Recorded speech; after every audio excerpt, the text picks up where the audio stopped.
Awesome. Hey guys, welcome to Don't Worry Wednesday, the show that's about you. It's great to be here. I was gone for 2 weeks, and yeah, it's really great to be back. I'm excited about today's episode.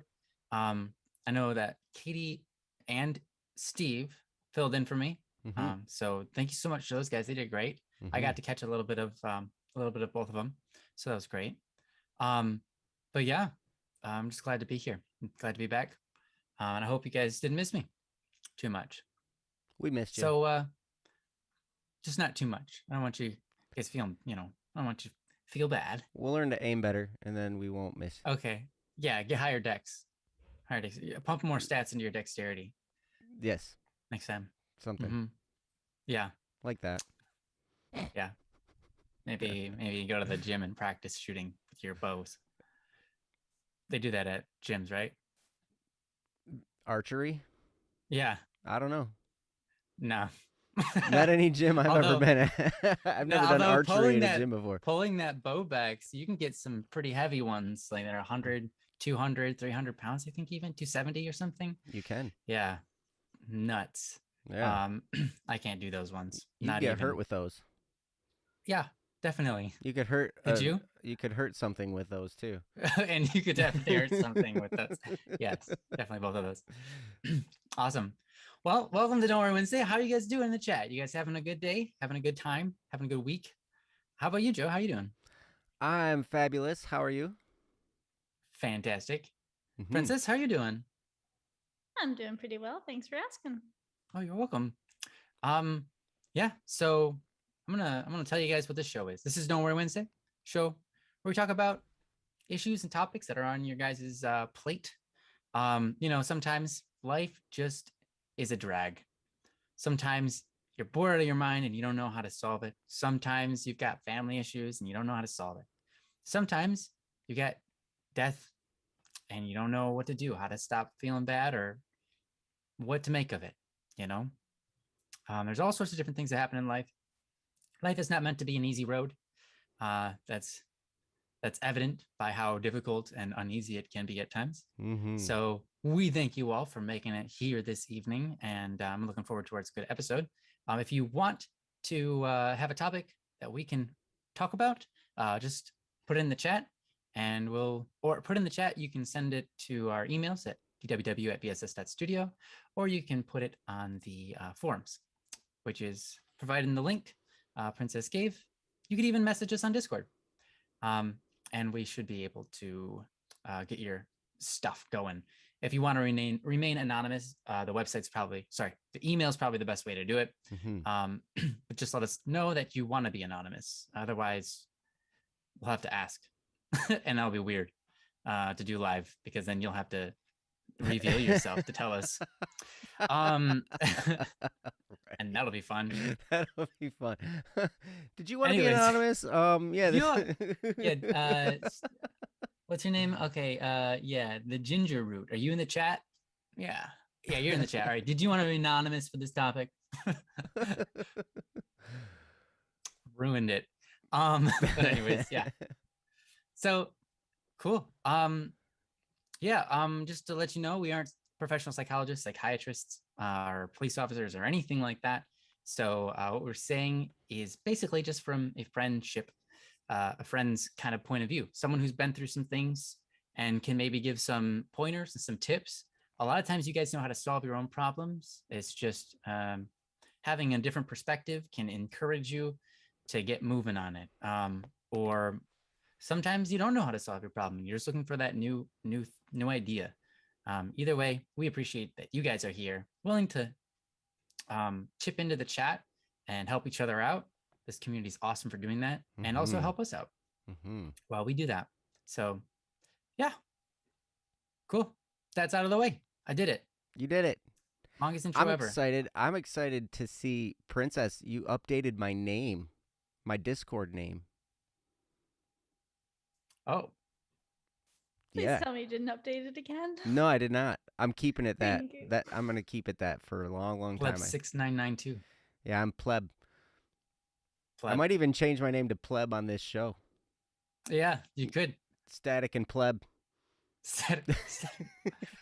Well, then it's really just static dash P, and P is for pleb. Yes, that's right. Static pleb. Static pleb. Awesome. PSSWSSN or SWSSN. Wow. I forget what that means. What does that mean again? Flag, static, and swerve. And I don't know the rest of it. I remember this happening though. I remember when this happened, but I don't remember what they all stand Yeah, for. I remember when it happened. I just can't remember what all the because he came up with a bunch of them. There was like Yeah. a really long slew of them letters. Yeah, it was cool. Mm-hmm. All right. So let's dive right into it. Yeah, let's. I'm gonna go down the list and see if you are here. Please let us know, and we'll do your topic. We've got Ian Lum, Ezekiel Games, Dracon, LG, Toast, Immature Success, an anonymous person, Amira, and Meow. If you are here, please put in the chat anything you'd like, just so that we know that you're here so we can do yours.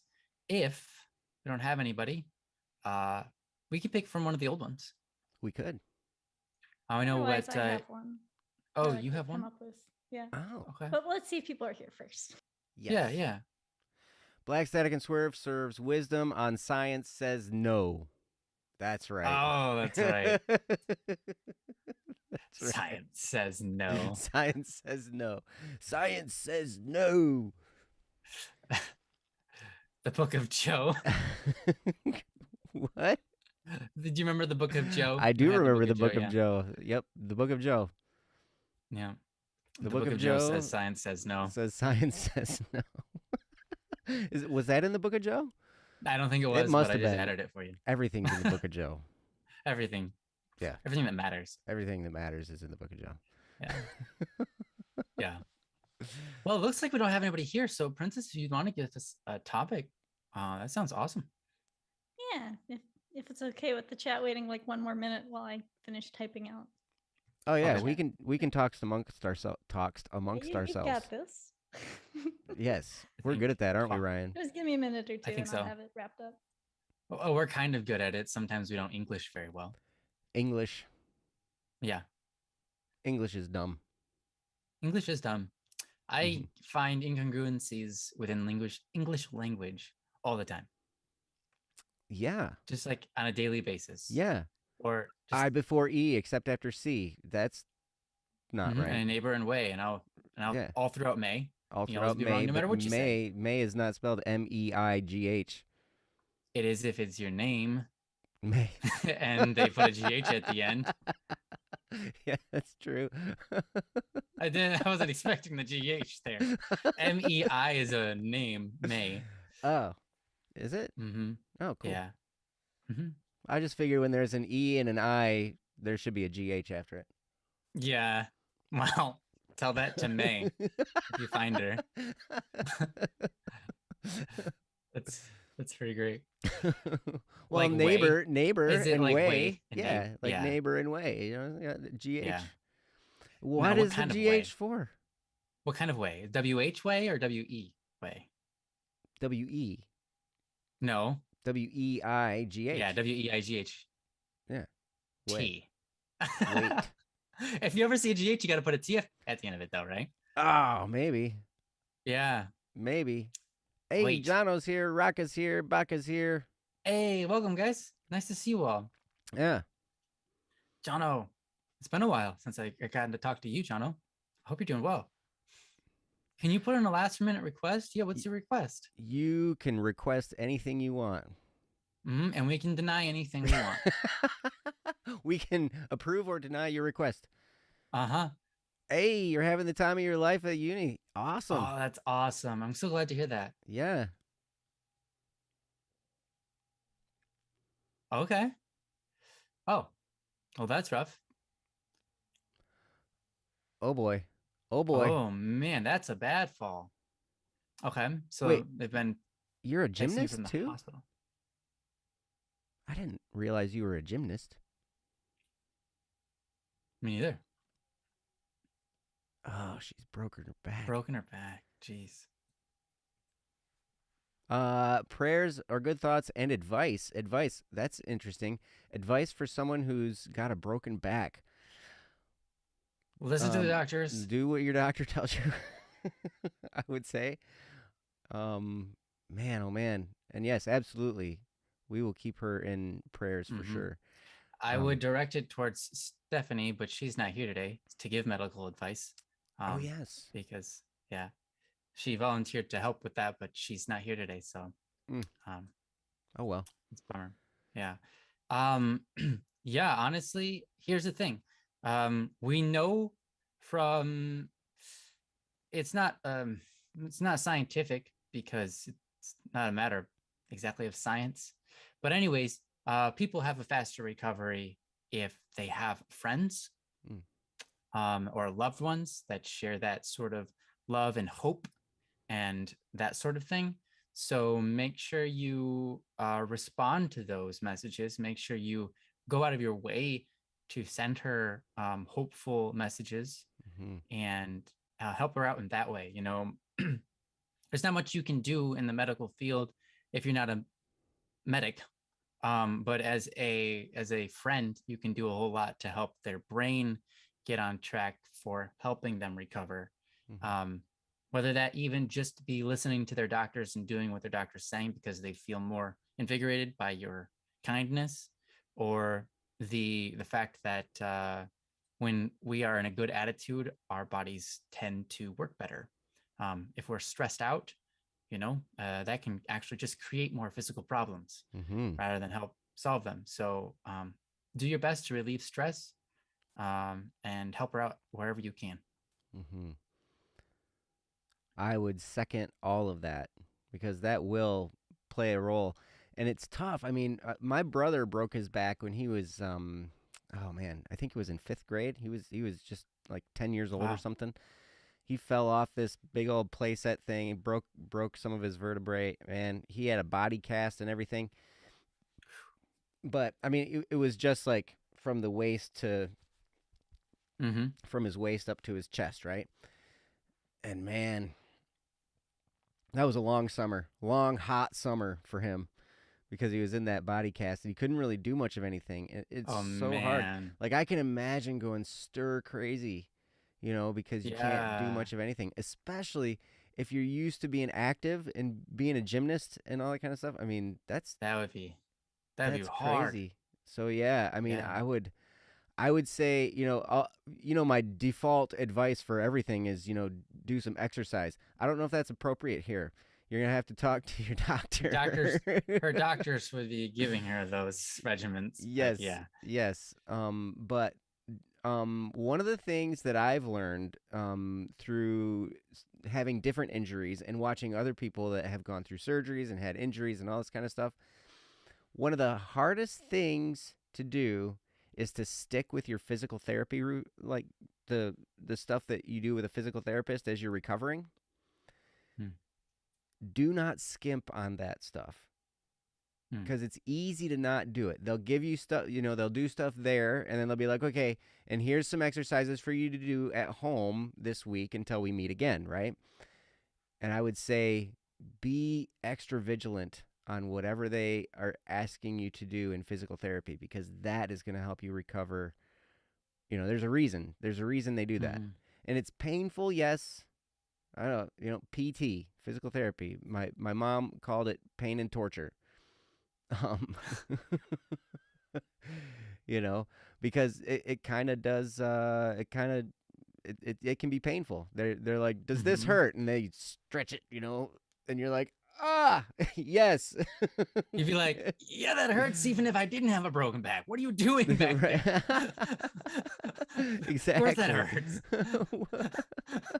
My leg is not supposed to go that direction. Yeah. What's the machete for?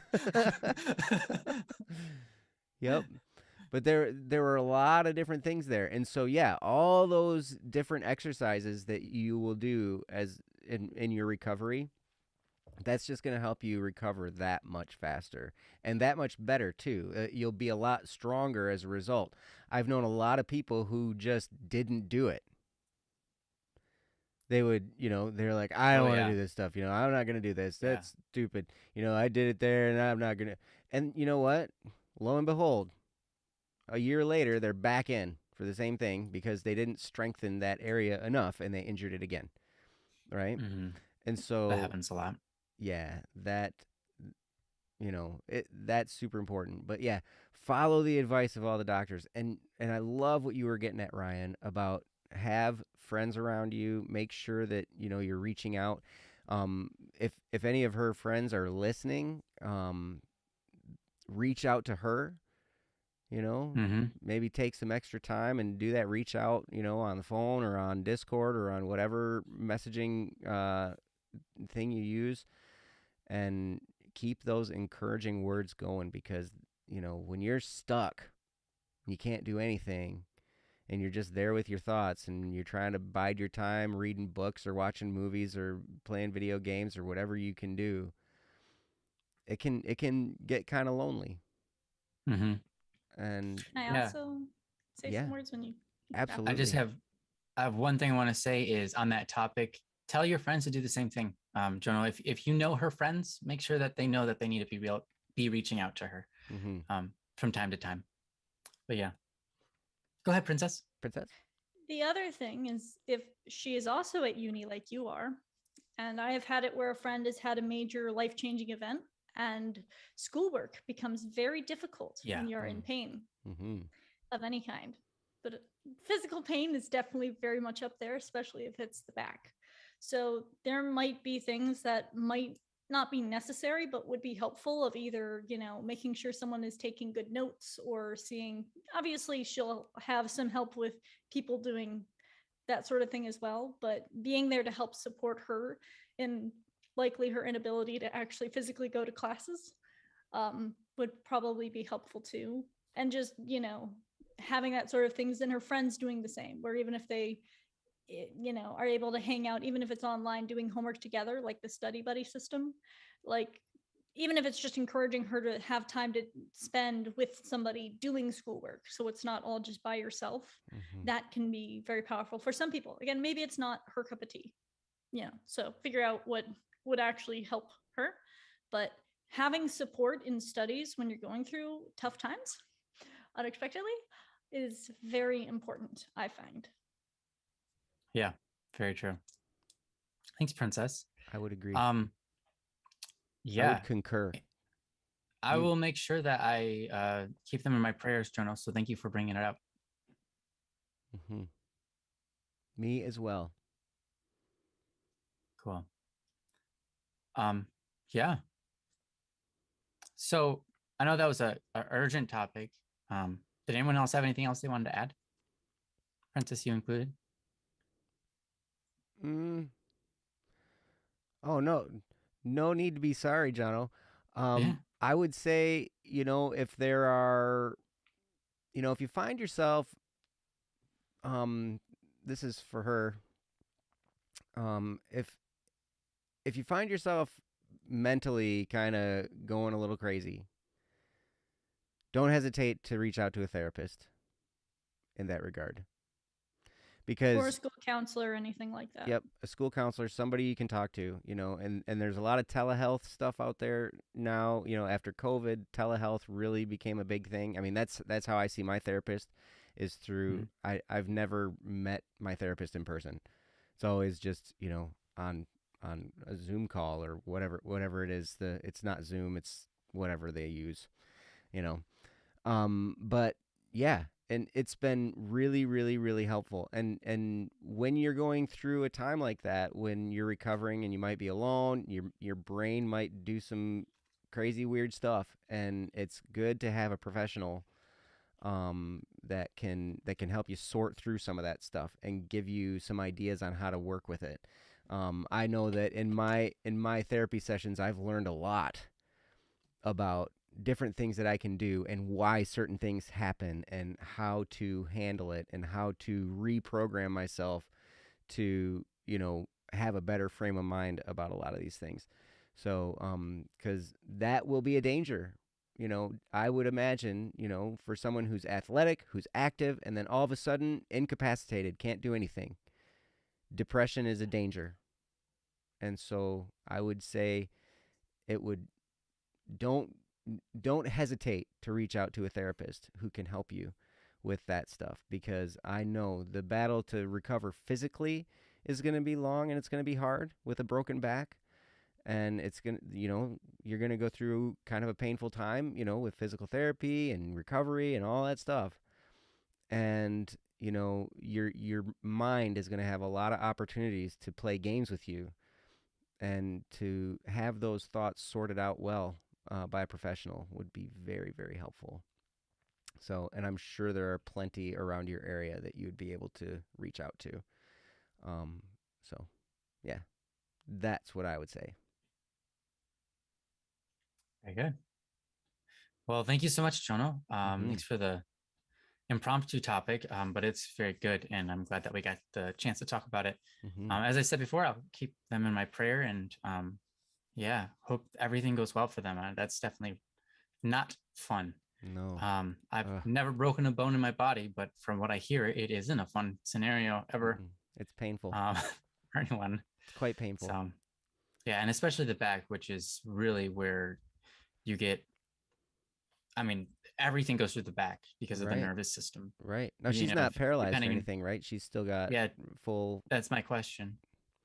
Yeah, depending on how severely the back was dislocated, could throw out her arms, it could just throw out her legs. Okay.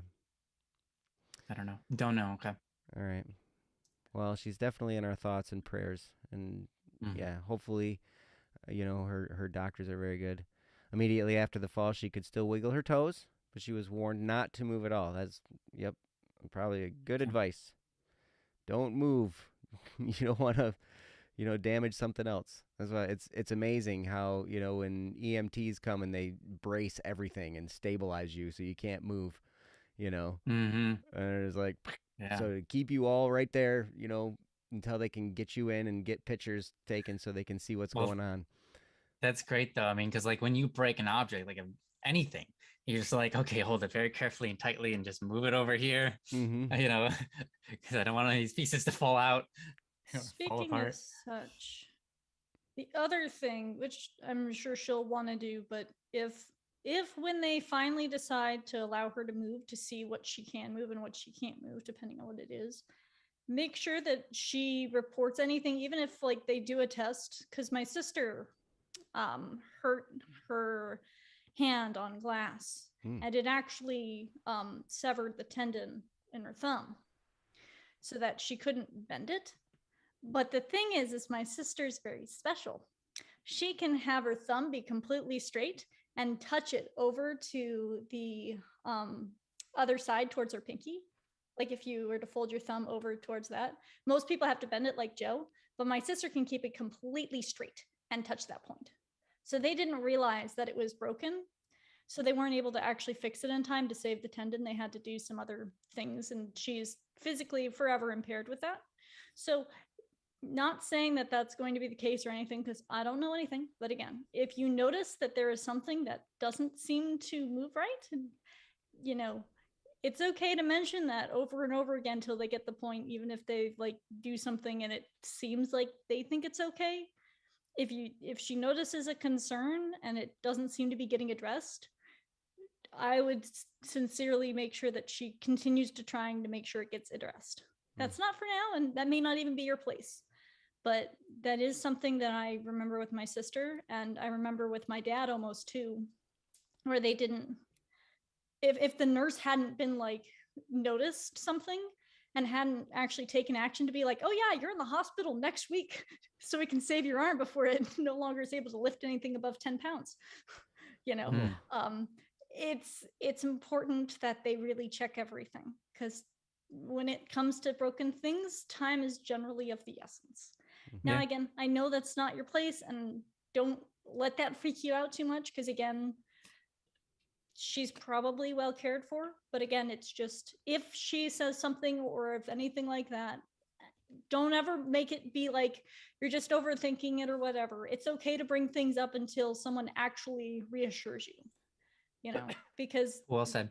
It's important to make sure that you're heard. And sometimes they might not understand you the first time or even the right way. just because there's just faultiness in communication. It happens. Mm-hmm. But as long as, you keep trying and you're open, generally things will hopefully work out. So I wish all the best with that. Yeah. All right. Thank you, Princess. Thank you. Yeah. Okay, cool. Well, I hope that helps. Mm-hmm. Yeah, hopefully it doesn't freak you out anymore than I'm sure you already are. But people break their backs all the time, in a way. Not people, and there are people who are breaking their backs every single day. All right. The doctors understand what they're doing in that field now, Right. unlike a couple hundred years ago, where if you broke your back, you're just done. So we've come a long way, and so we can be more than hopeful that things can get better. Mm-hmm. Depending on the severity, it might have repercussions and it might not. So we'll just hope for the best. I agree. Yeah. I concur, doctor. I'm not a doctor. I'm not a Please don't sue doctor me. either. Anyways, cool. Well, I'm gonna run down this list just in case anyone new popped up. Good night, Jono. If not, we'll do Princess. Good night. Thanks for stopping by. Mm-hmm. You're awesome. So we got Ian Lam, Ezekiel Games, Dracon, LG, Toast, Immature Success, Anonymous, Amira, Meow, and Princess. If any of you are here, feel free to drop a sneezing Did emoji you into the include chat. Baka in there? Oh, Baka's got a new one now. Baka Yeah, it popped just in. It's showed not on the up. list. Sorry. Oh, It's Well, on the Baka. list now. I don't know if it's. maybe I have to refresh. Yeah. I see it. I see it on the list. Yeah, it's not my list. There it is. I had to refresh for some reason. Cool. Well, do we want Princess? Would you like us to do yours or Baka's? Princesses Either has is the fine. I'll need to make him. Princesses has the summary already written out, so let's do that one. Yes. Okay, perfect. Otherwise, I would need another minute to. Well, let's make Princess work on Baka's while we're doing her topics, so she has no idea what we said. That's so awful. I was only kidding, of course. But I know you were kidding. So this is called The Wait. this is called The Wait. It's from And Princess. Feel free to Princess has click a link. Princess's link to get the if you would like to read along. Princess will do the honors of reading it whenever she's ready. Mm-hmm. This is more for others out there than me right now, but I think it's something that we all struggle with in one way or another in our lives. The wait. The wait to see if a new job will work out. The wait to see if a new job will start, or for a new job to start. The wait to do what you dream of. It seems like at times life is filled with so much waiting that it's hard to stay patient and not stress out. So, how do you guys handle the wait when the wait is difficult? Interesting. That's a pretty good topic. You know what? I think waiting for me is very easy because I'm incredibly patient. And when I say, I have a very simple set of logical rules that I follow. If I can't do anything about it, what am I doing? Like, what am I doing? Like, wasting my time thinking about it, doing nothing. Like, it's just let the wait happen and find something else to do until they get back to me, type of thing. Mm-hmm. I think that's a lot easier for me to do than a lot of other people out there. Probably, and hopefully for the sake of the topic, including Joe. Mm-hmm. So I'm sure Joe has a little bit more of a better response to this than I will have. So I'm looking forward to seeing what Joe has to say. I don't know about that. I am bad at this. Oh, yeah. So Okay. yeah, I have a hard time being patient, and you Really? know, I hate waiting. I hate waiting for anything. In fact, it's funny because I hate waiting at lights, at stoplights. It's hilarious. This was, oh geez, this was my bachelor party was fun. We went and played disc golf, right? So Nice. we didn't really have a big old blowout bachelor party, right? We went and played disc golf, me and some cousins, and some friends and stuff, and we went out and we got some food at a restaurant. We went to play some disc golf, which is awesome. I love it. So anyway, so we went and played disc golf, and then we were going to a restaurant after we were done. And my cousins who are not from the area, just like Mapsed it, whatever map software was back then, and they went straight through town to the restaurant.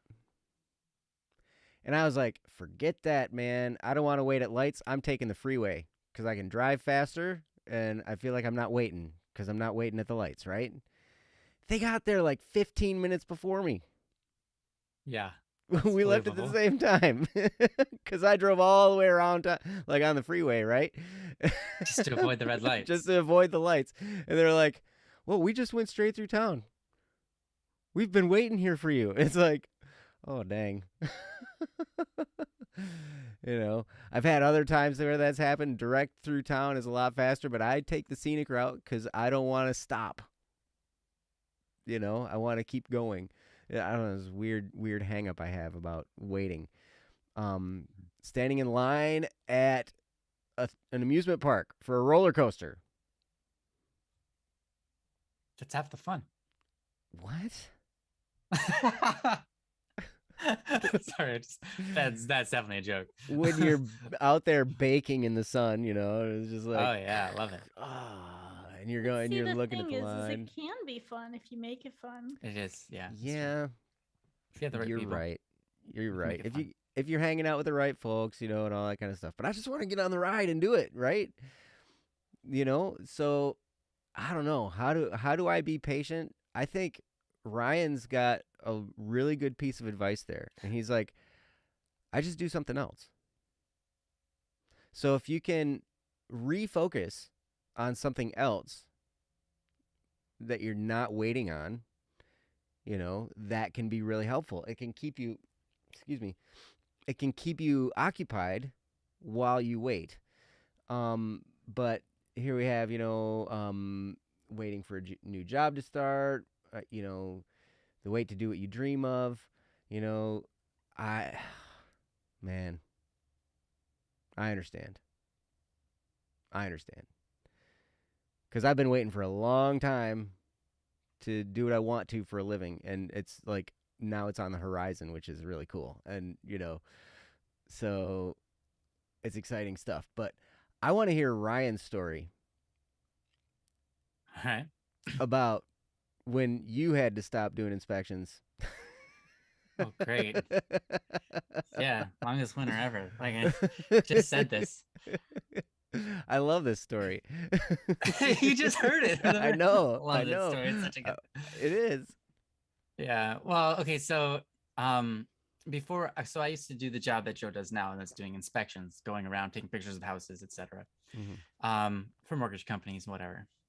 You get yelled at, and it's a lot of fun. So, I remember just before I quit, I had been working it for several years, and winter was coming, and I was like, we were all moving. So I was living with my brother, and we were in Colorado. We were moving back to Michigan, which meant I was quitting doing inspections. Well, it kind of worked out that I got stuck at the house by myself. They moved off back to Michigan. And I sat there and I tried to basically keep the house nice and clean for showings. And, the thing was like, cool, winter's not here yet, but I'm going to be able to quit. So I'm quitting right before winter. So it's so exciting. Longest winter ever because I didn't get to quit. I had to work through the whole winter. And as soon as the winter was over, we sold the house and I left. So it was kind of like, it just took forever because it was like that promise of being able to quit to do what I wanted to do for a living, but not being able to do it because of just the position I was in. And it just took so long. But what do you do other than just keep on working? What do you do other than just keep on doing your day to day? Right. I really like what Joe said is think about something else or do something else. When I'm stuck at a red light, I've never been one to be impatient at a red light. In fact, I always laugh at people who are impatient at red lights. I'm sorry, Joe, because I think it's so ridiculous. Well, I don't get all upset. I've seen some people get Good. really, really upset and freaked out That's and yeah. start You yelling don't. and I've never screaming. seen you get upset. No. It's just inside. I'm like boiling. Like, Ah, okay. Yeah, I've seen people get upset, like, oh, another stinking red light. I'm just like, what is getting a temper about it gonna do about it? It's just gonna make you frustrated and hate it more. it's Like, true. just let the red light be the red light, and then obey traffic rules. Like, let's be safe. It's more important. But anyways, oh no, I hope you find your car keys, Baka. Oh man. That's not a good one to lose. I lost my driver's license somewhere in my last vacation that I took, so I have no idea where it's at, but I'll find it eventually, or I won't, and I'll have to order a new one. But anyways, see, that's how much I'm just like, it's whatever. Yep, I don't know where it is. But anyways, yeah, whenever I go to a red light, I've got so much on my mind anyways, and if I don't, then I just play a mind game. I'm just like, I don't know, make up a game in my head with numbers or letters or whatever, right? And I can entertain myself. I can think about a topic that's deep and hard to solve and try to figure it out, try to solve it. I can think about physics, I can think about chemistry, I can think about all different kinds of things. I can think about the story I'm working on, I can think about the song I'm working on, right? There's always something that can be done creatively or productively in my brain. Always. There's always something that I can do, whether even just playing games in my brain helps stimulate the brain to make it better at processing, better at math, better at reading, whatever, right? So there's always something in my brain that I can do. And I think because I am a type of person that's internalizes everything and processes it in my brain before I react, it makes being patient really easy. There's a lot of people out there that don't do it that way. I'm the kind of person that I don't react to the world like the things that are going around me. Like, it doesn't have to influence me. I can be above that in my brain. But I'm not the kind of person that will have something happen before him and then naturally just have an outburst of emotion, right? That's not me. And that is not a bad thing. That's a good thing. But some people have that.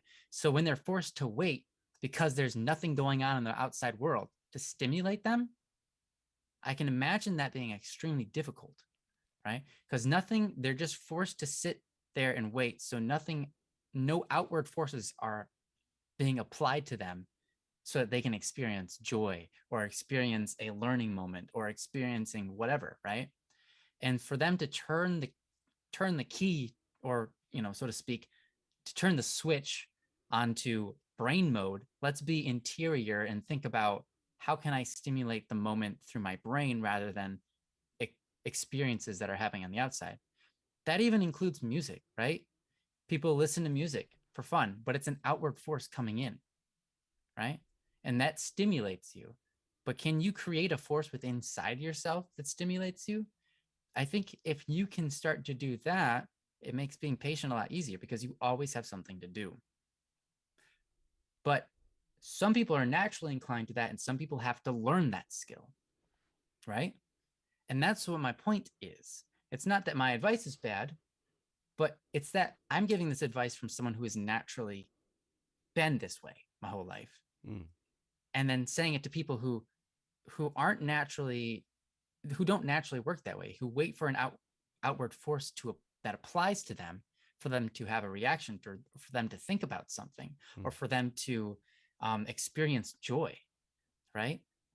If you need that outside force applied to you in order to get anything, now might be a time to start working the other field, right? Because I had to learn how to do that. I had to learn how to transition from only being really just everything is in my brain all the time, to being able to develop the skills to be able to react to things that are going on in person, or from the outside force, right? And an example of this is, like, before someone might say something to me, and then I'm just like sitting there staring into space going, wow, that sounds exciting. What can I say back about that? and I'm calculating in my brain all of these things before I reply, right? Before I show any emotion, before I'm able to smile, because I'm not experiencing the outward force, right? And so I had to learn how to allow myself to be affected by outward forces. I had to allow myself to have an outward expression from an outward impression, right? And so I'm saying for anybody who only experiences the world, or generally, at least, maybe not only, but generally experiences the world through outward forces and then outward reactions, try to find the ability to shut off the outside world and experience the inside for once, or focus on that. Because, like, you know, what Joe said, like the red light, the reason I don't get ever fed up by that, if someone in front of me is being slow in traffic and I have to get somewhere, but I can't do anything about it, I just realize this is the reality. I can't do anything about it. I don't need to have an outward expression on this moment, right? But if someone does something that I need to have an outward expression, then I need to learn how to adapt to that and get better at that, right? So basically, if you can be at that red light and go, okay, I can't do anything about this. So what am I gonna do outwardly? Nothing. There's no point in doing anything outwardly to this. It's just a waste of time and effort. So let's do something else. Let's kind of shut off the I don't know, the receptors, if you will. Shut off the receptors to the outside world for a moment here while I do something else. That's true for waiting for a new job to start, right? You applied, you're getting the job, but now you have to wait 2 weeks before you can start. Shut off the receptors to that. Let the 2 weeks pass. What are you going to do with your 2 weeks that are more productive than sitting there waiting? That's a way more important question. You've got 2 weeks to do something. What are you going to do with it? See, now your brain switches from just waiting to, ooh, opportunity. 2 weeks of opportunity. What am I going to do? I have so many different options in front of me now that I have 2 weeks to do. I could do something creative. I can put all my time into something. I can go on a 2-week vacation. I could go camping. I can just go out into the fields and milk a cow. Something, you know, now all of a sudden your brain is filled with wonder, whereas before it was filled with emptiness. You're empty and you're longing for something. Stop that. Just turn off that whole reality, because it doesn't matter at this moment, and say, I can do nothing about that. I have opportunity in front of me. What am I going to do with this 2 weeks I've got? This is great. 2 weeks. Fantastic. I don't have to work. I'm not being told what to do. So it means I have all the freedom in this moment. I don't have a schedule I have to apply for, or, you know, whatever. Maybe I can start getting my schedule in order so that when a work happens, I'm not jostled and freaking out. But regardless, I think you get the point. Don't worry about the outside world sometimes. Figure out what the new opportunities are and then start focusing on that. Because if you're waiting for something to impact you, but it takes 2 weeks for it to impact you, what are you doing with your 2 weeks? You're just waiting? That's going to make you go crazy. If that's all you think about for 2 weeks straight, it's just going to go crazy in the head. It's not fun. So anyways, I hope that was helpful. I know I like repeated myself many different ways trying to get across what I'm trying to say, but I don't know. It's weird. Anyways, Joe, what are you going to follow that up with?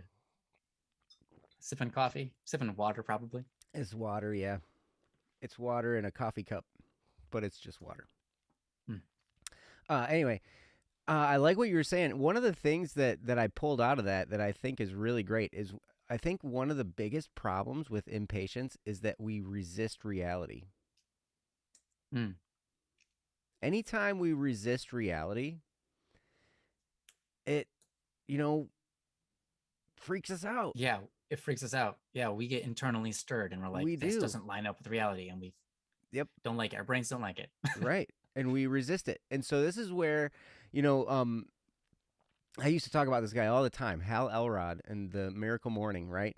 And there are all kinds of different morning formulas out there, right? He's just one of them. But one of the things that he talks about is that, he would have, oh, what was it? He had a 5-minute rule, right? Where it was like, okay, if something bad happens, I give myself 5 minutes to flip out about it. And then at the end of that 5 minutes, I shut that off and I remind myself, I can't change it. Can't change it. CCI. Can't change it. The fact that I'm waiting right now, I can't change that. The fact that in his case, in Hal Elrod's case, he got in a really massive car accident, died, was resuscitated. And he, they said he was never going to walk again. They said, all this kind of crazy stuff. I mean, he was mangled, right? And he was like, well, I can't change it. He gave himself his 5 minutes to, explode and be all mad and, curse and stuff.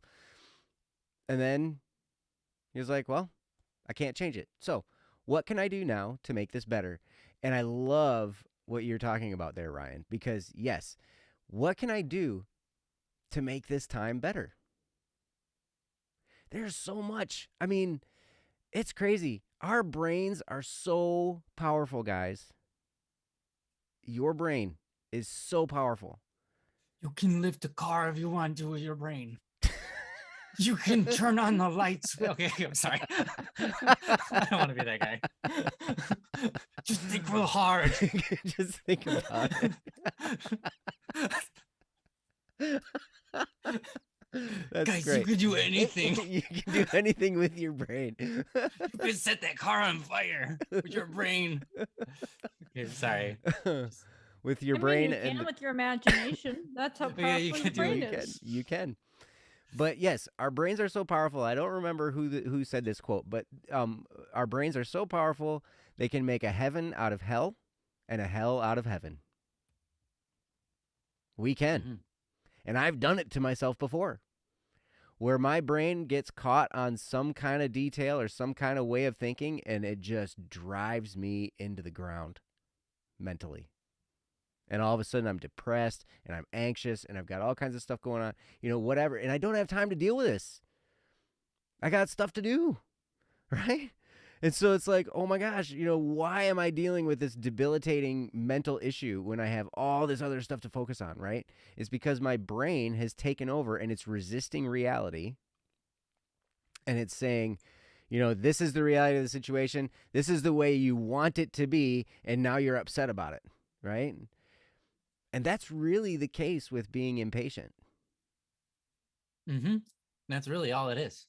Because it's just, hey, we want things to be a certain way. They're not yet. We have to wait. And so when we're impatient, we're focused on that resistance of reality. And if we can, maybe we have to give ourselves 5 minutes. Maybe we have to give ourselves 10 minutes. I don't know, to freak out and be mad and be upset and kick the wall and punch the door and whatever we got to do, however you express anger, right? Don't be destructive, like Yeah. If you're going to punch a punching bag, wear hand protection. It's important. And yes. Learned that lesson. But and then the magic words, can't change it. I can't change this. This is the way it is. How am I going to live with this? How can I make this better? How can I make this time better? What can I do to make this time better? And there's a guy, Jim Rohn. He was like the top business philosopher of his time, right? I mean, the guy was just incredible. And one of the things he said was, he was like, I have developed the ability to feast on my own intellect. Mm-hmm. I remember that. I love that. I love that saying, because you can go anywhere in your mind. You can go anywhere. And I sit there. I remember, man, I was talking to my therapist because there's a lot going on, and it's tough to not get stressed, and it's tough to not be anxious, and it's tough to not be depressed because there's just a whirlwind of crazy. But even amidst all of that, my brain can go anywhere. And I can think about the future. I can think about what I want for the future. I can even just go to a beach because I love beaches. I don't even need to go there physically. I can just go there in my mind. It's crazy. And so you can really take whatever time you have. If you want to do something, if you're an active person and you want to do something, think of some great things to do. There are lots of great things to do. I always talk about exercise. You can exercise. Great. People don't want to do that all the time. I understand, but it's good for you. And, it can help. Maybe learn something new about something. If you're just waiting, doing nothing, I love Ryan's advice. Think of something to do. Think of something you can do because there's lots of stuff to do. Go out into a field and milk a cow. I've never heard that one before. You're welcome. But I've heard go out in a field and tip a cow, but I not. Oh, yeah. Usually, that'll get you in more trouble. It will get you in more trouble. You can steal milk from a cow and get in less trouble than if you tip a cow and don't steal anything. Probably. Probably that's true. It's true. Yep. But yeah. So that's great, but your brain is in charge. And while you're waiting, you can make a heaven out of that hell. Because I can't stand waiting either. I'm a very impatient person. But when you finally come to grips with the reality and you're just like, okay, this is the way reality is. Why am I so upset about this? Why? And sometimes we have to ask ourselves that. We have to ask ourselves, why am I so upset about that? Okay, well, because of this. Well, why is that? And you can why yourself down to where your logical fallacy is in your brain, where your problem is. You just keep asking why. Why do I think that? Why do I think that? Well, I think that because of this. Well, why do I think that? Well, because of this. Well, why do I think that? And it's because, well, usually it's because, well, you're being selfish. In my case. That's 90% of the time the answer. Always. For me, I'm not saying for you, but for me, usually it's because you're being a jerk and you're selfish. Yeah, for me, it's usually that way. So, I don't know. It's crazy. But, man, we can, if we can learn to not resist reality, it can make a huge difference. So, I don't know. That's what I had. Princess, did you have anything to say about this topic? I mean, it was your topic. I think you did a good job of covering it overall. Again, the only thing is like waiting in a line, can be half the fun. It can be if you make something. And it doesn't even have to be with somebody else. Sure. You can come up with your own jingle. Like there was one ride called the Black Anaconda. So I came, Black Anaconda, Black Anaconda. I said that for 30 minutes. Out loud? Did you say it out loud? Yes. Nice. Yes, I did. Yes. That's awesome. That's great. The guys in the now, like everybody knows that song. Who wrote that line? And everyone can get out of their brains. But again, it's a matter of shifting your perspective rather than focusing so hard on the thing that you're looking forward to that isn't within your reach. If you have 2 weeks to wait, then come up with something to do for that 2 weeks. Make it a goal. Something fun, something not, a little both. And don't get angry or fault yourself also for it. Because a lot of times, it's not bad to have that feeling either. It's pretty natural. You don't have to feel like, oh, I'm emotional about this. Wow, I'm so bad. Look at me, unable to control it. Because that's not going to go anywhere. It's not going to be cool to you or, pardon. But anyway, so like, don't get yourself down about it either. If you're waiting or anxious or whatever, it's better to just try and refocus on something else than it is to focus on that, or to focus on yourself noticing that, because then you'll just get into a loop. Mm-hmm. But I think you guys pretty well covered that and all the different things you can do. So Thanks, Princess. Yes. Yeah. One thing I want to say on the topic, kind of Joe brought to the attention, and it goes beyond just waiting, goes for many things. But when I realize, like, the reason I'm feeling this way is because I want it this way, but it's not, it's this way, right? Usually that's like, oh, I want it now, but I can't have it now, so I have to wait, and that's suffering, Mm-hmm. Or I wish this was, I don't know, salami pizza, but it's pepperoni pizza. Now I'm all upset. Yeah. The lighting in my room is fluorescent and I hate it and I want it to be incandescent. Whatever. Me too. I can't stand fluorescent light. Yeah. Same. Right. If I notice something is not the way I want it and that's what's getting me worked up, I immediately think about this. One of the main differences between a child, like a baby and a toddler, until you come about the age of like 7 or 6, maybe 5, is we recognize that it's okay that things aren't the way we want them, right? A child of like a baby, when things aren't the way they want them, what do? They cry. And I look at myself and I'm like, what am I, a crybaby? Oh, it's not the way I want it. Oh, big boo-hoo. Brian, get a hold of yourself. So what? It's not the way you want it. Like, it doesn't have to be. The thing I figured out is a lot of times the things that aren't the way I want them are oftentimes better. Because what I wanted isn't necessarily what God wanted for me. Right?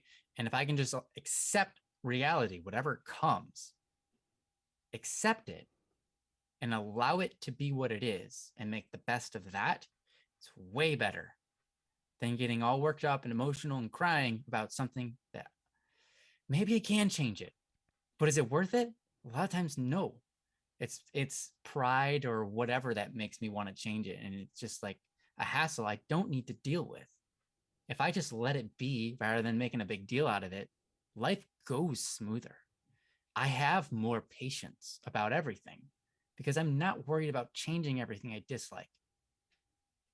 I'm worried about making the best of my life, not changing everything I dislike so it's my way, right? I think that's really important. I find a lot of times when people who are impatient, not always true, but a lot of times people who suffer with patience, they often, not always, so I'm not trying to generalize, but it's kind of true, but not always true. There's also control problems, right? Not everybody who's impatient has control problems, but a lot of people who are impatient have problems with control. They want things to be their way and they want it now. Right? People who have control problems always have impatient problems, but people who are impatient aren't always having control problems. So I'll say that. So I think that's the best way to say it. Yeah, that's a good way to put it. Yeah. So I think allowing yourself to not be in control and realizing that that's actually sometimes better, giving that control away from you and giving it to God, or giving it to your mom, your dad, giving it to your company, giving it to somebody else, and just saying, yes, you can have that control over my life. Yes, but you can have that control. And just allowing that to happen, I think a lot of times frees up impatience by a large magnitude. Because a lot of times impatience comes from not being the way you want it to be, So I don't know. That's the last thing I want to say. Joe, did you have anything else? I don't think so. I think you covered it well. I think yeah. That's really it. If we're waiting and we're having trouble, why? why am I having a problem waiting? You know, I know this is going to happen. You know, we're working towards this happening. You know, I don't Mhm. know the future. Nobody knows the future. Right? Mhm. But really, the issue is we are resisting reality. We're Yeah. resisting the reality of the situation, and it's frustrating us. And that's, it's normal. When something's happening and we don't want it to be that way, of course it's frustrating. So then, how do we get ourselves to accept reality and make the best of it? That's really, I love how you put that there. Because that's way better, right? Like Ryan just said, it's way better than being all frustrated and upset and all this kind of stuff. It's way better to just look at reality, look at the way it is, and then, okay, how do I take this situation? I don't like this situation, right? Because we're going to go through tough times sometimes, right? Mhm. Sometimes we got to wait through some really difficult stuff. Yeah. I'll say. Yo. Sometimes. Yeah. Sometimes everything's moving and something's about to happen. So here's the funny thing. Sometimes, hypothetically speaking, you might be waiting A for real something to hypothetical happen. Okay. And it might be something that's going to be really, really difficult. It's on the horizon. Mhm. It's That coming. happens. Everything's in motion and it's coming your way and you don't know when. Like telling someone bad news or that's a big one. Mm-hmm. All kinds of stuff, right? Uh-huh. You Or know.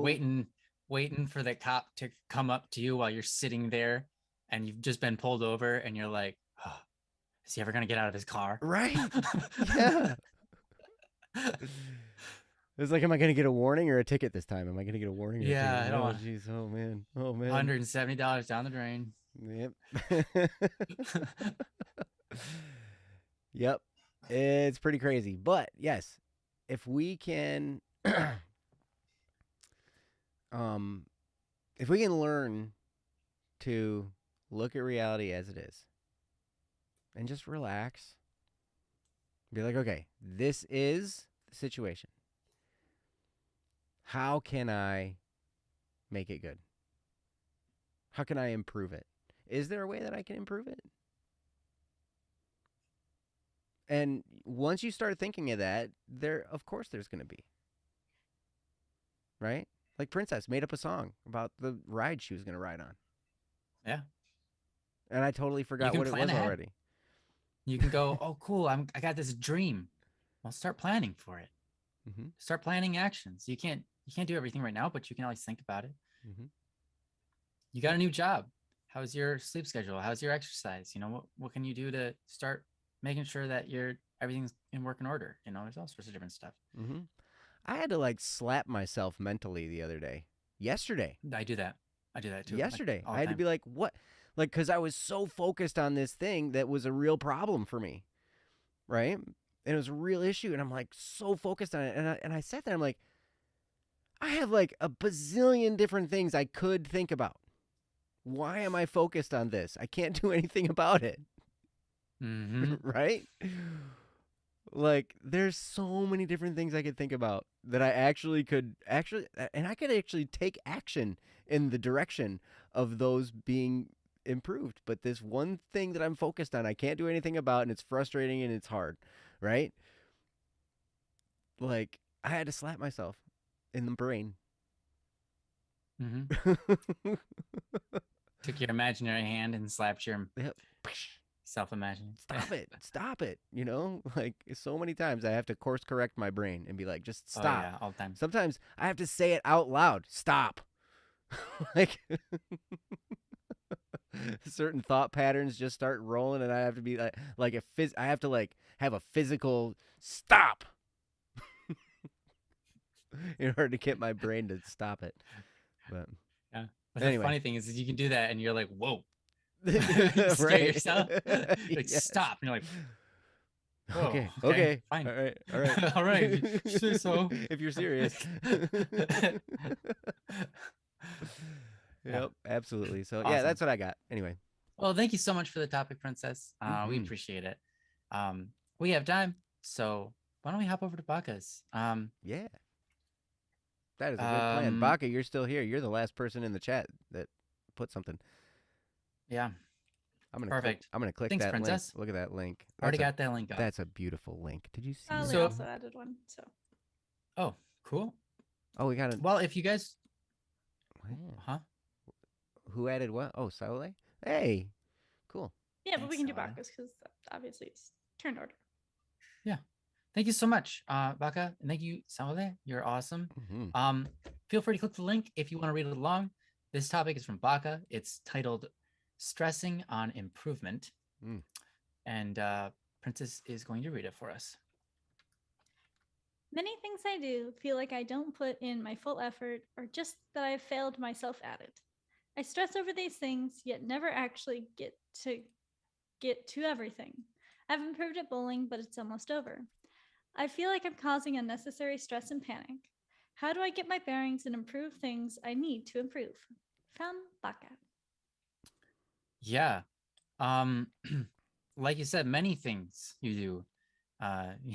You don't put your full effort in, and you feel like you failed. I can relate to that. I think we can all relate to that.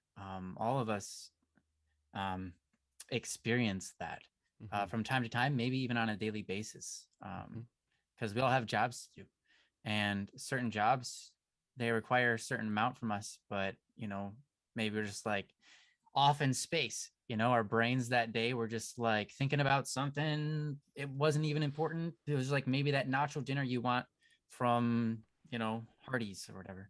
They don't make nachos, so that's why I said it. I don't think they do. Anyways, if they do, someone let me know. Don't go to Hardee's. Anyways, your brain is just not working that day, right? And then you get done and you're like, I didn't work as hard as I was supposed to. I didn't, I could have worked harder. Could you? I mean, you did what you did. That's the bottom line. And yeah, maybe you goofed off. Maybe you got hungry and you said, yeah, I'll eat when you didn't really need to, type of things. This type of stuff happens all the time to us on a daily basis. So, I can definitely relate to this. And I think one quick important thing I'm going to say is this. Baka, you're a man of God. So it's important to remember that you weren't made to be perfect. Your brain isn't a perfect functioning organ in a way.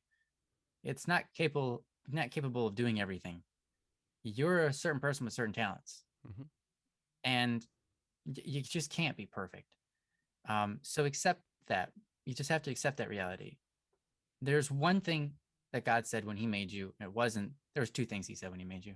It wasn't that you're perfect or imperfect. He didn't mention anything about that. He said when He created mankind, He said it was good. Right? It's good enough for God. It's not good enough for you. Like, excuse me? If it's good enough for God, it should be good enough for you, right? Do what is good, right? That's really what's important. And the other thing that God said was that He loved you. In fact, He loved you so much that you just had to be. And that was the bottom line for Him, right? He just loved the idea of you so much. He said, wow, that has to exist. I want to watch it. I want to be a part of that. I want to be in that person and experience their experiences. And I just have to. I love it. It's great. Right? And he invited you to his family, blah, blah, blah. The rest is yet to be told. But I just want to remind you of that before I hand it over to Joe, because that's one of the things that I have to remind myself. And I think we all need to remind ourselves, for those of us who are religious, that we weren't made to be perfect. We just have to, that's okay. We won't be, but we can be good. We could be pretty darn good. So anyways, giving it over to Joe. See what he's got about the, I'm sure he experiences this on a daily basis too. So go ahead. I do. I have perpetually a to-do list longer than I have the ability to get done in that day. Always. It always seems to be that way. There have been very few times that I've actually checked everything off the list and done everything that I wanted to do that day. And and it can cause some stress, right? But it can also be like, well, some of these things are critical, and some of these things, well, it'd be good to do if I still have time. And so I usually load up a bunch of those on there, right? But anyway, I understand the feeling of not putting in your full effort. It's okay. We don't always put in our full effort 100% of the time. It's interesting because some things we're naturally good at, and we just do them, and we enjoy them, and, we're just naturally good at them. It seems to me like that's the case with you, Baka, and building things in Minecraft, to be quite honest, because you, I can't imagine building the kinds of things you've built that I've seen you build in Minecraft. It's just absolutely incredible. I can fold paper roses. I'm pretty good at that, right? Mm-hmm. I don't know how meaningful it is. It's been cool that some of my stuff has been able to now been given a bigger purpose thanks to Princess. Thank you, Princess. And so that's pretty cool. But here's the thing I want to impart to you on this, Baka. You said many things I do, I feel like I don't put in my full effort, or I just feel like I failed myself at it. I stress over these things, yet I never actually get to everything. I've improved at bowling. That's almost over. I feel like I'm causing unnecessary stress and panic. So, okay. One of the things that's key in there is never actually get to everything. We never will. That's one of the things that, we'll never get to everything that we want to do, that we want to get good at. There's all kinds of things that I want to get good at, that I want to learn how to do, and I'm just, I'm not going to be able to get to it in my lifetime, I don't think. I can try. But, sometimes we just have to choose something and go with it. And we don't have to go crazy. We just really, it's so interesting. I became a really, really good percussionist in school. And you know what I did? I followed the practice report. That's it. We had a practice report that we had to do where we had to practice 30 minutes a day, 5 days a week. And your parents had to sign the practice report, and you had to bring it to band, and show them your parents said, yep, they practice 30 minutes every day, and then boom. And I didn't usually go much longer than that when I was learning percussion in school. I went longer than that when I got to sit down on a drum set and I'd play, to music that I liked, all that kind of stuff. I mean, that I'd play longer then because it was fun, right? But when I was learning how to play percussion, that's all I did. It was 30 minutes a day, 5 days a week. And in that, I became the first chair percussionist. Through that, and then eventually, more and more practice as I focused more in, I was the number 2 percussionist in the state of Michigan. Nice. For my age group. And I was the principal percussionist of the State Youth Honors Orchestra, which was cool. I was the timpanist. Da-da-da-da. Because nice. Most of the percussionists wanted to go into the band rather than the orchestra. But since I was a timpanist, I knew that orchestra would be my place because that's the main percussion instrument in an orchestra is timpani. And so, yeah, it was great. It was great. But you know what? That really, it doesn't take we don't have to throw our whole lives into something in order to get good at it. You can just do it 30 minutes a day, 5 days a week. And a lot of times that'll get you to the point where you develop your skills enough. And you know what? You might start liking it and you might go beyond, stretch beyond that 30 minutes maybe, you know? But one of the things you're going to have to do is choose. That can be the hardest part. Choose what you want to get good at it. And rather than thinking I need to get good at all these different things at once at the same time, pick one. Pick one, set a timer, and do that thing for 30 minutes or maybe an hour, whatever, you know. I really like working in 30-minute increments. I do. But, you know, that's some stuff that we can learn to do. Here's something that maybe can help with the stress and the panic. Because, yeah, once you choose something and you go, you know, I mean, it can seem like it takes a while to get good at stuff. It took me 4 years, I think, between 3 and 4 years to move through the belt ranks from white belt to black belt in martial arts, in Taekwondo, right? You know what a black belt means in martial arts? You finally just started. Exactly. You know how to do a proper punch, a proper kick, and a proper block. You know the basics really well. That's what black belt is. And that's 4 years. You know? Now there are different kinds of punches, there are different kinds of kicks, there all that stuff, right? But that's really what it is. You know, once you get to black belt, then you start learning all the fancy stuff. Right?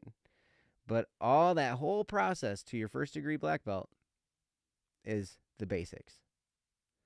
So it's a long-term game. Right? It was really interesting to me because I had lived this as a kid learning percussion. I had lived it learning swimming because I was on the swim team. I had, you know, it was just, I'd show up for practice and then we'd practice. So really all it was me showing up and following the instructions. And over time, I got good at those things. And for some reason, we start to get impatient. We're going to get back into this whole patience thing again, right? Because we can cause ourselves all this stress thinking the process isn't going fast enough when it's much less stressful to remember. Just remind yourself, this is a long-term game. I'm a human being.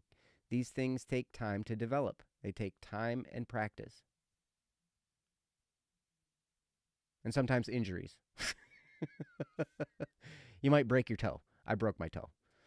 When I was somewhere along the way, I was probably like I think I was a green belt when I broke my toe.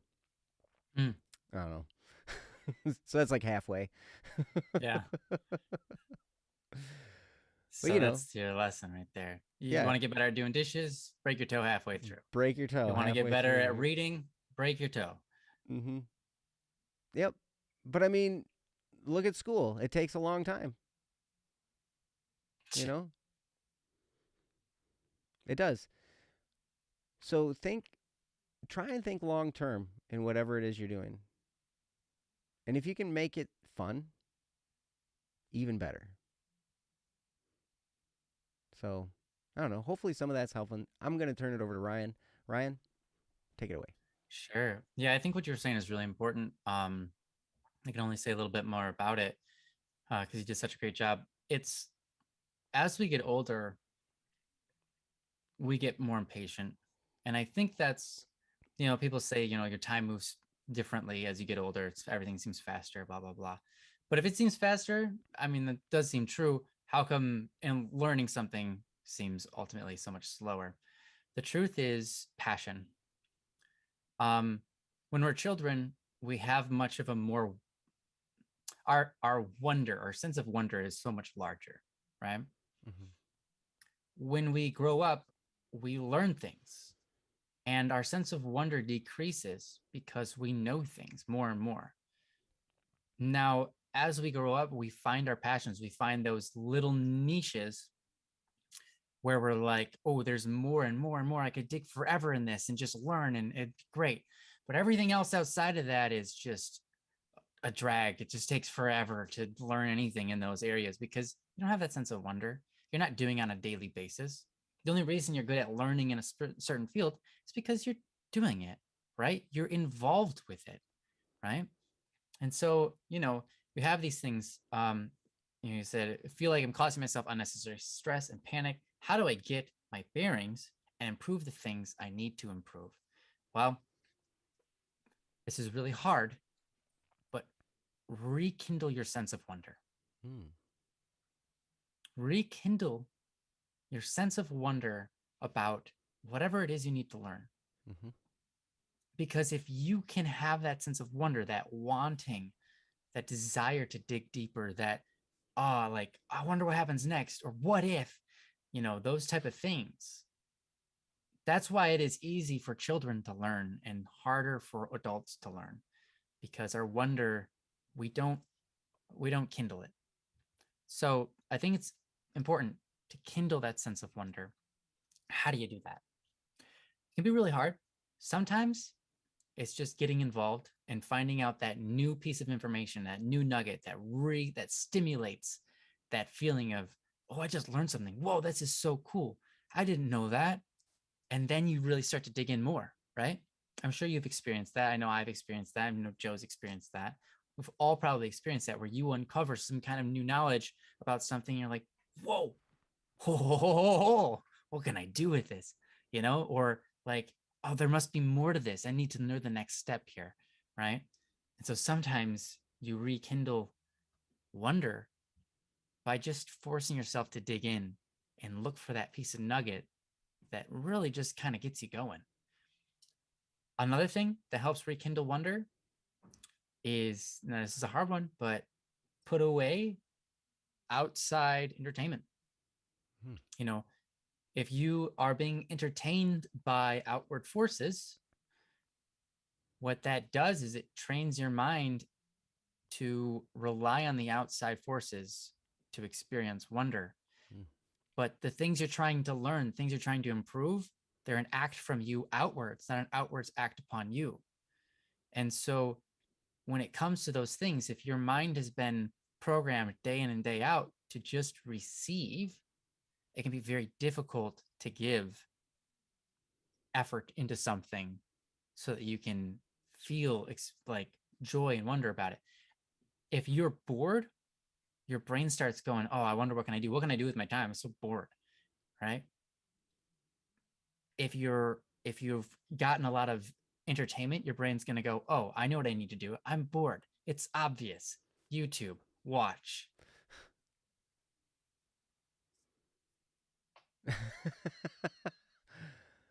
I am You deeply keep entertained. you keep You your do. You are. you keep your mouth I've. closed when you watch YouTube? Oh no. It looks way different than that. Trust me. I was like, boy. I look like this the whole Really? time. No. I'm usually No. like, Anyways. uh, yeah. No, I don't know. But anyways, it's funny because we look like that, but we are entertained, right? Mhm. We aren't bored out of our minds, but that's just what we look like because we're not doing anything and we're relaxed. But if you're bored and your mind doesn't, if you haven't stimulated your mind by absorbing all these things from just kind of sitting there and taking it all in, you know, if you haven't trained your mind to do that, when you're bored, what do you do? Let me give you a reference. When you're a kid, right? When you're, I don't know, a lot of you have seen this because you probably don't have children, but toddlers, like young, super young children, they don't understand the TV yet, right? They look at it for like 4 seconds and they're doing something else. right? And that's because they're not stimulated by that. They're not doing it. They need something actually stimulating, physical, touching something, licking something, putting something in their mouth, right? That's what they do. Yeah. Drooling on something, being picked up and move around so they can see from a new view, Yeah. right? Anything. But a lot of times it's hands-on, it's action-oriented because they haven't been trained to just absorb, right? And so when you're bored as a kid, what do you notice about kids? They have way bigger imaginations. They tend to. Their imaginations just go wild with stories and things they come up with on the spot. They pretend things that you're like, I never even thought to pretend that. You know, they're pretending to be like an animal eating broccoli, and you're the piece of broccoli. And it's like, you have a wild imagination. You're like, that's what they do. Because their brain is programmed to basically improve by action and to learn and be one and wonder about things in its natural state.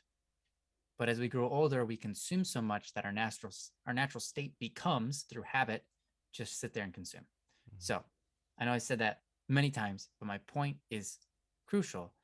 If you can get away from stimulating yourself through consuming and kind of just be bored, your brain, or at least maybe try to do things when you're bored, right? Your brain should hopefully restore that sense of wonder, right? Now, you can have wonder about things where you just consume, oh, I wonder what's on next, you know? You can be like, oh, I want to see more of this movie because I want to know what happens next, right? It's totally fine. There's nothing wrong with this. But if you're looking to improve yourself, improvement takes a lot of times outward forces from you, right? From the inside out, not from the outside coming in. You absorb the inside, you absorb the outside by interacting with it, right? And sometimes it's literally just reading something, but you are putting effort forward to do it, right? You're practicing an instrument, you're playing the instrument, you're listening, you're absorbing the sounds that are coming in, but you're the one manually making it happen, right? And so you get muscle memory, you get all these type of things that you can prove upon. So if you want to rekindle your sense of wonder, you need to program your brain to not look for it in places where it's fed to you. You have to program your brain to look for it in places you have to discover, right? You have to program your brain to go, I need to go adventure out into that cave I found the other day because I'm curious about it. Not, I want to learn about caves. I'm going to go on YouTube and watch caves. I'm going to look it up, you know, and it's fine. It's fine to learn that way, but it doesn't cause you to be active about learning. It causes you to be reactive about learning, and that makes it hard because then you only get what you soak in. You don't get what you experience, you get what you soak in. So you have to be active if you want to improve in anything. You have to be active in it. And I think that's really important. Like, yes, you can learn things obviously by sitting there and watching something, but my point is the more active you can be about it, the better. Right? So hopefully that helps you get your bearings and improve. But keep in mind what I started with this and what Joe said about don't worry about getting everything done. It's not going to happen. It just doesn't. It just doesn't happen. Every day it goes by, I'm like, there's not enough time in the day. Every day that goes by, I'm just like, I wish I could have at least 7 more hours where everybody else stands still except for like my time, where I can get all these things done and then return and be like, hey, look, I got the project done. Yeah, I'm not going to tell you about the 7 extra hours I was gifted by miracle. You know, it's never going to happen. Time just doesn't, you know, it's part of the human experience. We will toil all day and it will still be not finished. But that's part of the marvel, the wonder, the beautiful thing about being humans. It's because there's always something to do the next day if we can have a sense of wonder. So, yeah. Joe, back to you. You got anything you want to add? Yes, I love that. I want to add Cool. that. I want to add Thanks. my that I love finding the wonder is great. And you're right, Ryan. It doesn't happen when it's fed to you. Yeah. It's You going to fair. discover it. There was like a whole period of my life where I was into geology. It was like maybe a couple years, right? And the reason was because I went up and my brother lived in the UP, and I'd go up and I'd visit him up there, and we'd walk along Lake Superior, and there were just rocks everywhere. Like the shoreline of Lake Superior, if you go along different areas, there's different kinds of rocks, different kinds of sand. It varies greatly, right? That shoreline, it's amazingly beautiful. Actually, the oldest mountains in the world are in the Upper Peninsula of Michigan. Mm. Wow. They've been worn down, so they're not as big anymore. They're small, but through erosion over time, they've gotten to be much smaller. But they're about the oldest mountains in the world. And so what happens is you have all these crazy metamorphic rocks that are now on the surface, because in younger mountain ranges they're all deep down underneath, right? And you have like just the rock surface. But since all this stuff has eroded, you find all these great, crazy, weird rock types all over the place up there because they're so worn down and old, right? And so I remember going through this time period where it was just, we'd go out in the woods, we'd go along the lake shore, I'd pick up rocks, I'd collect rocks, I'd have pockets full of rocks, rock pockets, which is kind of like a hot pocket, but a rock pocket. Rock pocket. Rock pocket. And it was hilarious. I went on a camping trip with my, she was my fiance at the time.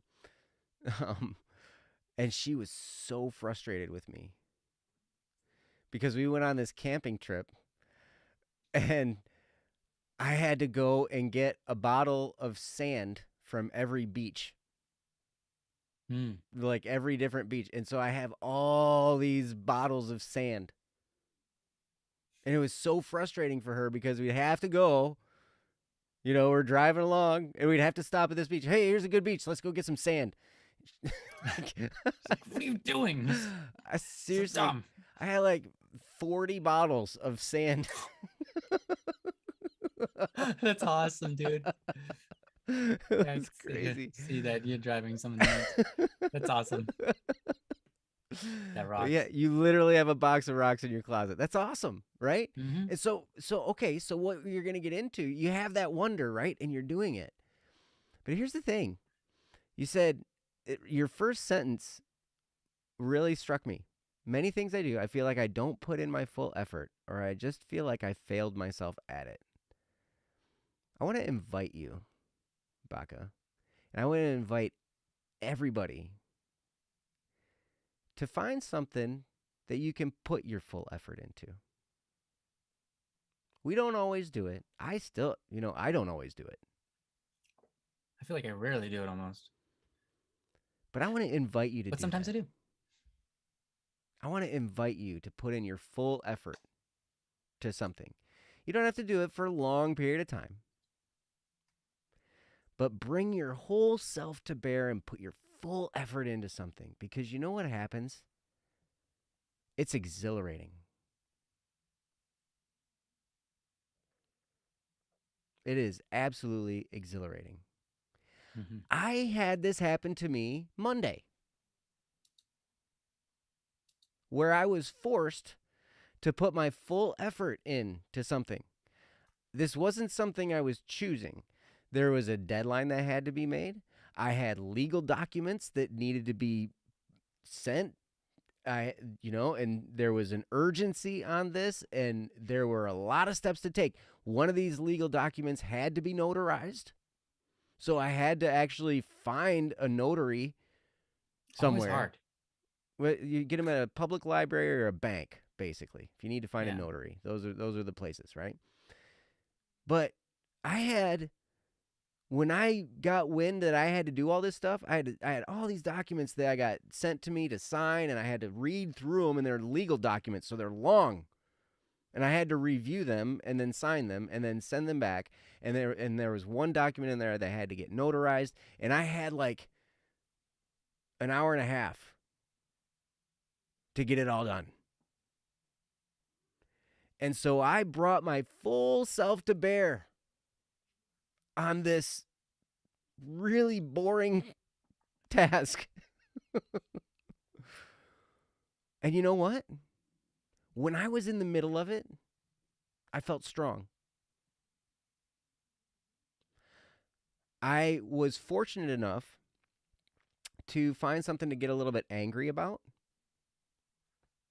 That can be key if you're bringing your full self to bear, to throw in just a little tidbit of anger, even if it's unrelated, just to kind of stir that emotion a little bit. It can be energizing. And if you take that energy from the anger and direct it into the thing that you're putting your full effort into,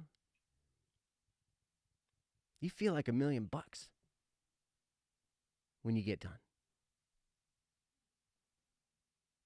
You feel everything's just clicking. You're like, boom, boom, I'm getting this done. Boom, I'm doing it. It's awesome.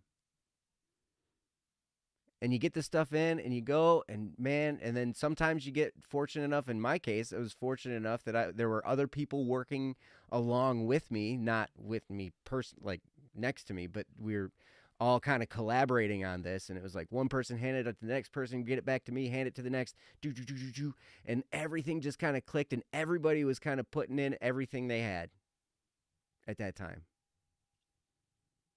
And it was exhilarating. So I want to invite you. If it's way more fun if it's something you want to be doing. But even if it's not. Even if it's not, though, if you can find a way to put your full effort in, it will be way more fun doing that thing. Way more fun. We'd see it in martial arts all the time. All the time. Oh, you had to do 4 legal documents for your college application? I understand. I'm sorry. I got a jar of dirt. I got a jar of dirt. This was before that movie came out, or else I would have been saying that. But yes. But anyway, if it can be something that you enjoy doing and you put your full effort into it, it's way more fun. But even if it's not, it's empowering. It's uplifting. We'd see it in martial arts. This is where I was getting at before I got distracted by the chat. New kids in martial arts were always the best. The white belts, you know, because it's new, it's fresh, there's some wonder to it, right? They don't know what they're doing, but man, they're excited about it. I get to punch stuff and kick it. Yeah. I get to yell, you know, because that's part of it. You got to go, "Ayah!" right? And it's always funny because you get then somewhere along the lines, these kids get cool. Right? We'd see it in black belts. Black belts who are supposed to be the shining example, right? But they come in and they're just like, okay. And they're not having fun. I don't know. But when you actually try hard, it's fun. That's true. It's fun. So I invite you. When you pick something, try hard at it, man. Give it everything you got. It'll be way more fun than if you just dabbled along with it. Way more fun. So anyway, that's what I got. Back to you. Yeah, I don't really have much else, but I do want to share a quick story that's right on the topic what you're just talking about. You know, I hate doing physical labor, but this was a couple of years ago now. I was tearing apart a building for my studio. We ended up not using it for that, but it ended up just being storage for my brother's kids stuff, Mm, but nice. outside play stuff. But anyways, I don't enjoy physical labor a whole lot. There are people who really like it. I'm just not big into it. But I remember growing up, I hated it with a passion. Like, please don't make me do something that's physical labor. But as I grew older, I said, Ryan, there's a lot of other people like it. You can learn to like it too. Just, just try it, right? Mhm. Don't be so, I don't have to hate it forever just because I hated it when I was a kid. I can learn to change. I need to just change my perception, because all it is perception, right? So all it boils down to is my perception of it. Oh, I don't like it. Okay. Well, what if you liked it? Then you would do it. Yeah. Okay. So it's your perception. That's why. You just like figure it out, learn to like it, right? And so I remember I was tearing down the studio, didn't end up being a studio, but tearing it down, and it was hard work. But the thing was, just like Joe said, I put work into it. I didn't laze around and go, oh, the whole time. Okay, that board's not coming out. Fine, I'll just leave it. No, I was like, that board's not. Oh, don't you not coming out board with me? Get the sledgehammer, breaking things apart, putting everything I have into it. Right. Mm-hmm. I had way more fun than if I was than other projects which I had done, which was physical labor. And I'm like, I don't really want to do it. So I put the minimum effort I can do to get it done. That whole experience is just awful the whole way through. Mm-hmm. But if I just get over myself and I put all of my effort in rather than skimping out on my effort, I realized that when I'm fully engaged in it, I don't have time to think about how much I don't like it. Mm-hmm. Instead, I'm just trying to get it done. And then I see progress being made because I'm doing something and I'm doing it hard. And I'm noticing things are getting done and it feels good. Right. So I just want to second the notion is, even if it's something you don't like and you have to improve on it, right? Put your effort into it more than just the minimum. Don't ever minimum it. Put your effort in, you know? Yeah, it reminds me of something. Uh, maybe it's not necessarily a good topic, but people who are religious, um, you know, a lot of people they're like, I'm religious, but I don't go to church or I don't do anything, but I believe in God. And it's like, oh, okay. They don't tend to have a very strong faith life. They don't tend to act and show it, right? Mm-hmm. It's just the way it goes. And that's fine. They're good people still. But it's like, okay, excuse me, this is God. Am I going to do the minimum to make it into heaven? Is that who I am? I'm just going to do the minimum that I have to do in order to make it to heaven? Or am I going to do more? Am I going to put my effort into it? I want to make it to heaven. Yes, I realize that you don't get to just pick based on how hard you go, but there is something to that, right? If you're like, I was just gonna minimum everything in my whole life, you don't feel good about it, right? And when someone outdoes you, what do? If you're a minimum kind of person and someone outdoes you, you don't try harder. You look at them and you go, that guy's just showing off. Oh, I hate that guy. That guy's just, oh, he's one of those guys. Oh, gotta do everything super hard. Slow down, man. It's not a race. You start making fun of them, right? Don't do that, right? I've done that. I've watched people do that. I worked with a bunch of people who did that, and I was like, this is dumb. You're just mad because they're working harder than you, and I need to work harder. And so I start working harder. I don't want to be that guy stuck in pride zone, pride city, just work. And it feels good, right? At the end of the day, you worked hard and you get something done. It feels way better than at the end of the day, you work little and you get something done. It just does. It's the truth. You work hard, and even if you work really hard to get the same amount that you would have gotten done if you barely worked at all, right? Sometimes that can be really frustrating because, like, man, I threw my weight around so hard and it did nothing for me because it just setback after setback, and you're just like, I could have just done nothing and got the same amount of done.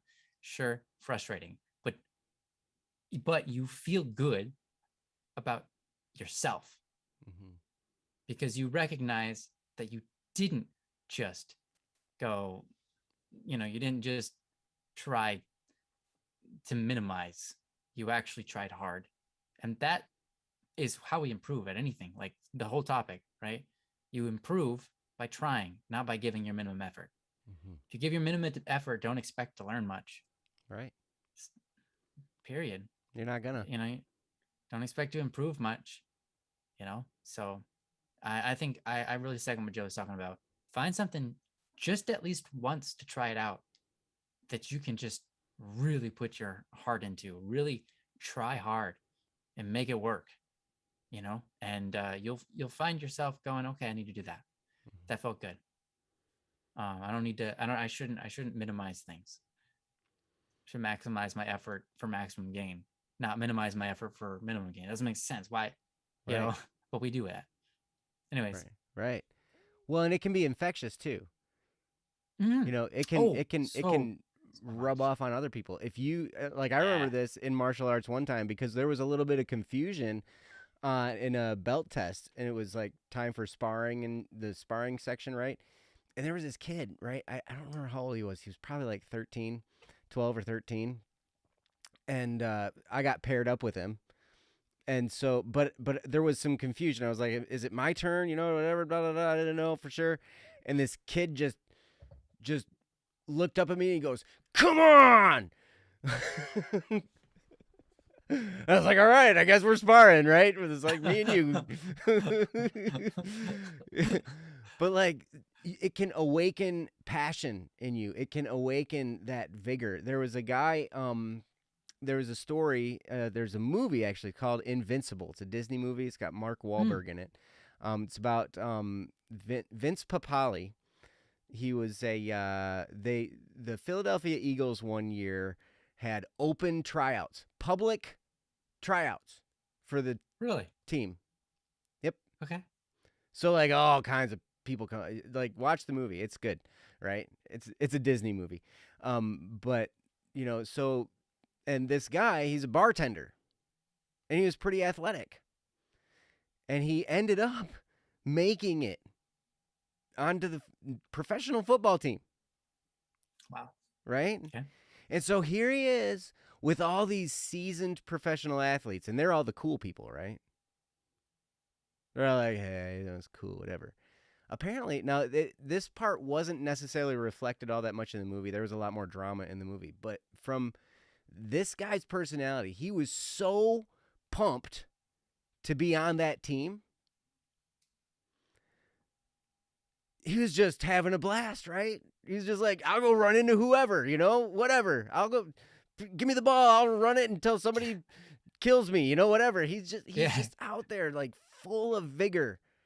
Yeah, and you get fearless enthusiasm. when you get like that, right? Mm-hmm. Yep. And what happened was he took one of the poorest teams in the league, and he actually ignited a little bit of a spark and got them moving again, right? He's a bartender that just happened to be athletic, and he made it. That was crazy. But it was his vigor. This guy who was totally new, he was just excited. And so he worked really, really hard because he wanted it. And then there's all these people who didn't have to work as hard as him. They were all just they were lazy and cool and whatnot, right? But then this one little spark of energy, this one dude, started to turn the whole thing around. It was a really cool story. But anyway, yeah. And that happens even in real life. It's not just a movie thing. Like, right. That actually happens. That was a true story. That's a true story. Right. Yeah. But I'm not saying it's so rare that it only happens either in movies or when the movies tell true stories. Right. No, it happens on a daily basis. Everywhere. Almost. Everywhere. If you can put some passion into what you're doing, put a little bit of vigor into it, you're going to have more fun. You're going to get farther along the way. And you know what? You might just attract some people to come along with you. There is a saying when we were in business years ago: light yourself on fire and invite people to watch you burn. Now, they don't mean literally light yourself on fire, right? They mean ignite yourself with some passion. Get fired up. and people will come to watch you burn. Right? It's literally true. And you'll have a lot more fun. I promise. So anyway, that's it. Awesome. Yeah, thanks. I think that's a perfect note to end on. So thanks, Joe. Thanks for that. Mhm. I couldn't say anything better at the end of this, so we're just gonna end it. Bye, guys. I got my finger on the button. You're still on. Yeah, shoot. That didn't work. Well, now it's gonna be the awkward ending. You chose this. I did. I had to make it awkward for you. You came Yeah. back. Right? Nah, all right. No, thank you all so much for being a part of our show. Thanks for the topics, coming up with them on the spot for us. We really appreciate that. Great topics this time. And yeah, it was really nice to be here. You guys are just so pleasant to be around, and it's wonderful. Thank you, Princess, for being the work behind the scenes, keeping everything on track, and reading the topics for us, as well as providing a topic. Mhm. And thanks, Joe, for making the show happen. Yeah, Oh, because you I got pushed the button. buttons. Yeah, and you talk about the topics and Yeah. really good. Well, thank you, Static P. All right. Yeah. Thank you for Yeah. thanking me. And thank you all of you in the chat. Thank you guys for being here. We couldn't do this show without you. Mm-hmm. You know, I mean, we could. It'd just be boring. Yeah. Can you imagine? Wouldn't be much of a show. It wouldn't be two like, guys. it'd be two guys talking. Two guys right? streaming to nothing. Right. Anybody Yes. any topics? Anybody? Anybody on any topics? Totally. It'd be Princess Q&A. Princess Princess- asks the questions and you guys answer. There we That's go. right. Perfect. We Always could stream handle it to nobody. that. That's hilarious. Yes. Awesome. Well, We thank love you you guys so guys. much. You're all awesome. We love you. Yes. And we will see you next Wednesday. Awesome. Bye-bye. See you guys. Peace.